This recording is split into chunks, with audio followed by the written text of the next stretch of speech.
Welcome to the Slop Farm. Enjoy the video.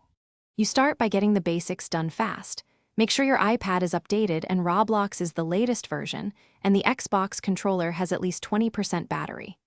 Once done, press the Xbox button, then hold the pair button until the light flashes. On your iPad, go to Settings Bluetooth and tap the controller name to connect. You'll see it say Connected.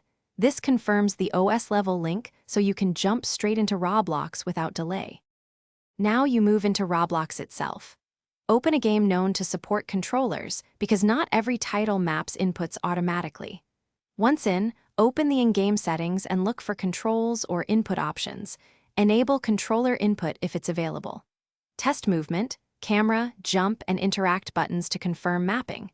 If the camera feels off, change sensitivity or dead zone settings where present. Make small adjustments and test repeatedly so you understand how each change affects aiming, and finish by optimizing for smooth play.